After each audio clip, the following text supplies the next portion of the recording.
This is Make It Mentionable. I'm Alyssa Patmos, and this is the show about being human in a world that encourages us to be robots. I invite you to join me as we journey through the mess, the magic, and the mania in between, because what we can talk about, we can manage. This honest conversation extravaganza includes free-flowing conversations and high doses of vulnerability to remind you that you aren't alone. No topic is off limits, and episodes are designed to leave you smarter, aka more self-aware than when you came. I am so glad you're here. Hello, and welcome back to another episode of Make It Mentionable. I'm your host, Alyssa Patmos, and this week we are talking about inner critics. And I want to give you, this is a little bit of a different format, and I'm just going to give you one thing to help calm the inner critic so that you can move forward without the shame and the pressure and the guilt that they can sometimes bring up. So if you have a little voice that sits on your shoulder and tells you you're bad at times or tells you you're not good enough, or if you overanalyze conversations, there is sure to be a gem in here for you. So I'm constantly talking about how the stories we tell ourselves and the stories we tell others shape our reality. And I saw this quote from Byron Katie earlier this week, and I thought it summed it up very well. It says, "The world is nothing but my perception of it. I see only through myself. I hear only through the filter of my story." And so our stories, the stories that we tell ourselves, become really important in that way. And one of the biggest things that influences the stories that we tell ourselves are our inner critics. And these inner critics have a sneaky way of subconsciously controlling our lives because they're influencing the stories that we tell ourselves, which is influencing our perception of the world. It's influencing our perception of interactions, of conflict, of another person's behavior. And so it becomes really important to be able to work with these inner critics instead of just letting them run the show. So for Make It Mentionable, in the intro, I talk about how each episode is designed to leave you smarter, aka more self-aware than when you came.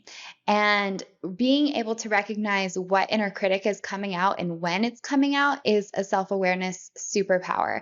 And so by the end of this episode, you'll be able to walk away with knowing a little bit more about your inner critics and hopefully being able to recognize them even better. So the first thing I want to start with is this is going to be a little bit of a shorter episode. So you know how you can go to a restaurant and order an entree where you get the main dish and you might get like 2 sides with it. This is more a la carte, when you go in and you just want to grab a taco or have a side of rice or something. So this is an a la carte episode and we're going to try out the format. So inner critics, they are pieces of ourselves and they influence how we recognize and understand the world. And so, what are some examples of an inner critic? One that might be really easy to identify is a perfectionist. Maybe you are about to turn in a project and you're a little bit worried about it, and it's a big deal. It's a big deal for your team. And so you instantly hear this voice of like, that's not good enough. You should have spent more time over preparing. And you hear that voice in your head. And it tries to make it so that everything is perfect so that you can't get hurt. Or maybe an amazing opportunity presents itself. Maybe you have the chance to move to the city you've always wanted to live in, or you have a chance for a promotion and you really, really, really want it, but you instantly hear a voice that says, you can't possibly get that job. Who do you think you are to be able to live there? And it undermines you. It undermines your confidence. It undermines your ability to take bigger risks. Or maybe you just want to wear a different shirt than you normally wear to work. Or maybe you want to wear a shorter skirt than you normally wear when you go out on a date. And you put it on, and then you instantly hear a voice that says, "You can't dress like that. That's not professional." Or, "You don't look good enough. You can't wear that. It's a date." Or maybe you drink a bit too much. Maybe you go out, you're having an espresso martini, it turns into two, and maybe you just hear a voice when you get home that shames you. And it's like, you just overindulged. What were you thinking? What were you thinking? And maybe it draws attention to a certain area of your body, but it's critiquing you for overindulging there. Or maybe you missed something on your to-do list and instantly hear a voice telling you that you're negative, or telling you that like you're lazy, you're unproductive. Like, God, why would anyone want to pay you? Why are they hiring you? Why do you have this job? Like, you're so lazy. You have to get more done. Or maybe someone critiques you for not cleaning the bathroom, or your partner mentions something about not picking up the dishes. Maybe you even already knew that you were a little bit behind, and then you instantly have this voice that's like, ugh, you're worthless, and you feel guilty. And so in all of these situations, that little voice that creeps in ends up dictating our next behavior if we don't take time to separate from it and to recognize it for what it is, which is a critic. And these critics are pieces of us that are developed, and they're often formed for protection. Maybe there was a time where you really did need to turn in something excellent, and maybe you were critiqued for it not being up to par, and then you developed a thinking that like everything that you turn in has to be perfect. Many times these critics develop, I would even go as to say all the time, these critics develop to protect us from something. And so they have a purpose. And so, let's take the dishes or the bathroom as an example. If all of a sudden your partner comes around the corner and they're like, "Hey, are you ever going to do these dishes? Are you ever going to clean this bathroom?" If you have that guilty voice that comes up, the guilt tripper, where it's like, "God, I'm so bad. Like, I'm so awful. I'm worthless." If that comes up right away, which again, those are like extreme statements, but some version of that, it's very likely that that can come up.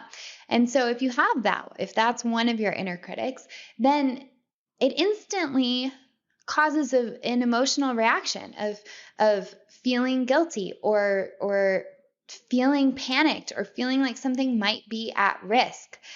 And so from there, we might get defensive. We might, instead of saying, "You know what, you're right, I have been slacking, I'll get to it. Is it okay? Or would you have a problem if it's done tomorrow?" Instead of reacting in that way, it becomes, "Oh my God, like, why are you asking me to do this? Why don't you help and do it?" Or some outsized reaction. And this is how it's really easy to get into conflict in any sort of relationship, whether it's romantic or not, because we have these inner critics come out that is then leading to a feeling, and then it becomes really hard to articulate what's going on, and so we just end up in reactionary land. And we've talked about reactionary land before. It's not nearly it's not a good place to live, because we're just reacting to what is positioned in front of us instead of taking a step back to respond. And when we think about that quote from the beginning, "The world is nothing but my perception of it. I see only through myself. I hear only through the filter of my story." If we're not taking a second to separate from these inner critics and we're just reacting to what they're saying, then we're setting up a story of what they're saying to us as the truth. And it's not. It's not. And so what we have to be able to do is cultivate this ability to recognize when an inner critic is coming out. And my absolute favorite way to do this is to give them names. So, for example, um, I have a perfectionist part. And we've talked about perfectionism on the show before because it's something that permeates for so many people. It is an inner critic that influences so many people. We feel like we have to be perfect, or love's going to be taken away, or something that we want is going to be threatened or put at risk. And so for me, I named my perfectionist Polly the perfectionist. And now when I get those feelings, when I hear that voice that's like, this has to be perfect, or you have to be in the perfect mood, or why are you being sad right now? Like, you need to be happy, like, you need to be in the perfect mood. Whenever those voices come up, I recognize it as Polly. And from that place, I can say, wait, is this the information that I want to be reacting from? And I can take a step back and then I can respond and I can choose from my actual self what I want to do going forward. And so it's a huge self-awareness superpower to be able to name and recognize these parts of ourselves, these critics that come out. And we employ different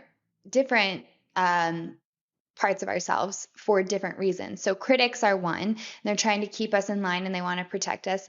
But other times, we might have other parts that are trying to protect us from fears. And so maybe there's a part of us that has a tendency to get louder if we don't feel heard, in which case, maybe that's a part with a megaphone and you see it as a part with a megaphone, or maybe you get scared in conflict and you puff up, and so you might have a pufferfish part. So being able to recognize and identify and recognize these parts is massively important for being able to shape your perception in a different way. So what do? The first thing and the simplest thing to do to start changing your relationship with the inner critic is to give it a name and to recognize it. So you can ask yourself, if you hear that voice come up, you can ask yourself, who does this look, feel, or sound like? And you can either do that with your eyes open or closed, but see what comes up. See if it looks like someone you know. See if it puts on a character. For me, the perfectionist, it's Polly the perfectionist, and she is like kind of like Elle Woods in Legally Blonde, very proper, and everything is perfectly tailored, and she enunciates incredibly well and has no problem wanting to boss me around when she doesn't feel like things are meeting her standard. So then I can have a conversation with her, so I can't have a conversation with her though if I don't give her a name, if I don't recognize her, if I don't realize that that is something separate from me. When I recognize that, now if I get into that mode where I'm trying to finish a project, it's the difference between, okay, does this represent excellence? Is this good enough? Is this something I'm proud of? And her wanting everything to be perfect, because then that way we can't be judged, we can't be hurt, etc., etc. And I can have a conversation with her and be like, okay, what do you need right now to feel safe? Because that's the other thing. These critics, they're trying to protect us. They don't feel safe. And so when we can name them and recognize when they're coming out, we can then have a conversation with them and give them a voice.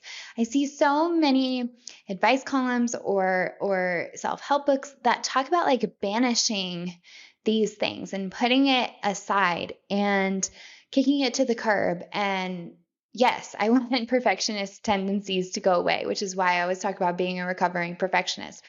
But banishing it is not a way for it to tone down its desire for control. That actually increases it. And so being able to cultivate a relationship with that inner critic and having a conversation with it and allowing it to be heard, and then moving forward in a different way allowing it to be heard is going to allow you to move forward in a different way.